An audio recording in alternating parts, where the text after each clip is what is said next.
Hi, I'm Sandy Genovese and welcome to the Ellison Education video series.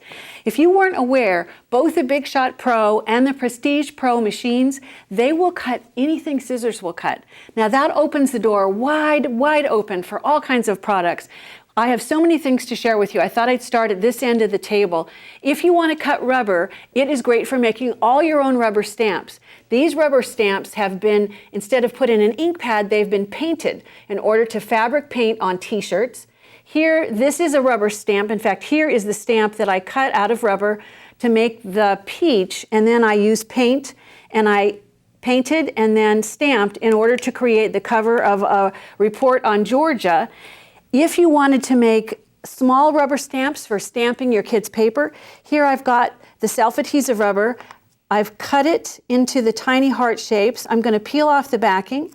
I'm just going to attach it to an old pill container. There's all kinds of good things that can be used around the house. Then I'm going to ink it up.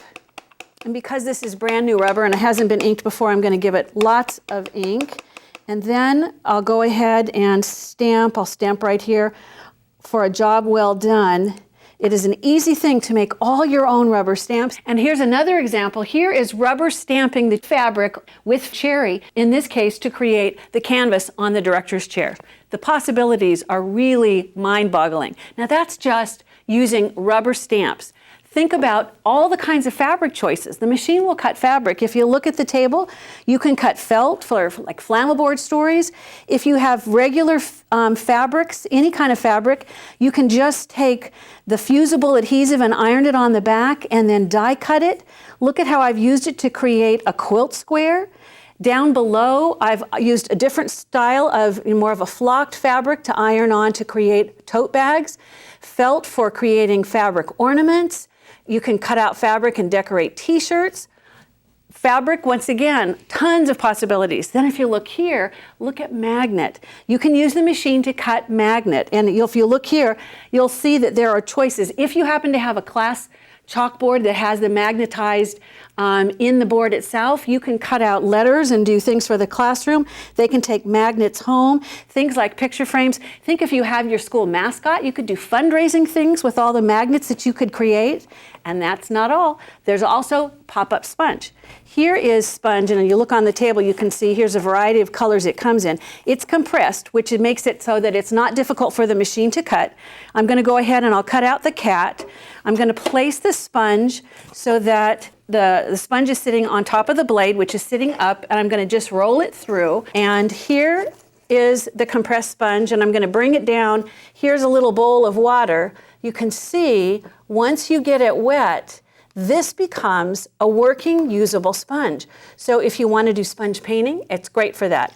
If you want to do any kind of cleanup in the classroom, I tell you, your class will never be as clean and spiffy as when your kids have their own pop-up sponges to work with. Well, if you thought we were done, we're not, because I have another whole table full of products that your Ellison machine can cut, and I'm going to start over here on this end. Polyfoam is great because it won't tear, so if you want to cut it into a puzzle, make it into puzzle pieces, or in this case, any kind of luggage tag or keychain, because you cut it with the machine, they'll line up and you can cut as many thicknesses and fasten them together. Any kind of wearable art, in this case like a necklace, or if you look here, there's a mask, a sun visor. All of those things are great out of polyfoam because they're so long lasting and the colors are gorgeous. That's polyfoam. Here, look at wood. As long as the wood is thin enough, like this thin balsa wood, you can cut the wood and create any kind of wooden geometric models. If you look here, I haven't had a chance to cut this yet, but I've cut many things. I've cut coasters. I used the toast die to cut coasters out of the cork. Very cool. Don't forget, just because we're talking about things beyond paper, you can use laminated paper or laminated cardstock. In this example, when you want to create something really sturdy, like this stellated rhombic dodecahedron, the kids will want to play with this, you know, for hours on end. This is kind of hypnotic. So it's helpful for you to start with, in this case, the square-based pyramid out of laminated cardstock. Also, you can cut plastic. If you look here, you can see if you wanted to cut a protractor or the ruler dies out of plastic, it's very long-lasting, plus you can see through it. Also, if you want to use shrink plastic, you can start with a larger shape, color it, and you shrink it down in the oven and look at the fun jewelry and those kinds of things that the shrink plastic will make. Another opportunity is for signage. If you want to cut vinyl, I have run through the laminator the lollipop letters to spell happy birthday, and that's permanent. I want to change the name out every time someone has a birthday. So on Sam's birthday, I've used vinyl and I've put the first couple of letters down. I'm going to go ahead and peel the backing off of the M so that I can attach the last letter. This is what my family actually call me. And then when the day is over and it's someone else's birthday, it's simple to take this off. If you have one alphabet set, you can just change the name every day for whoever has a birthday that day.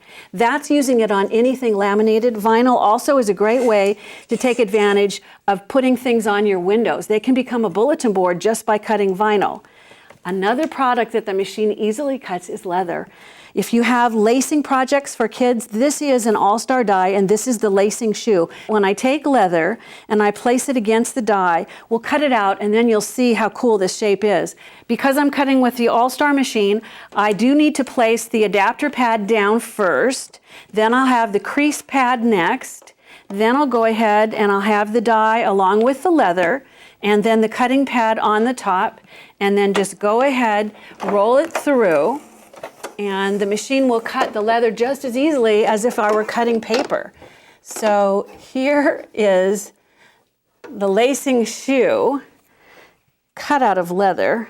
Believe it or not, I've even seen on Etsy somebody who cuts out baby shoes that she uses the Big Shot Pro to cut all of her products. Now it's a simple thing to take yarn or ribbon and lace it through. It's so cool. Remember, if you can cut it with scissors, you can cut it in your Ellison machine. So after all of this, if you're still using scissors, seriously,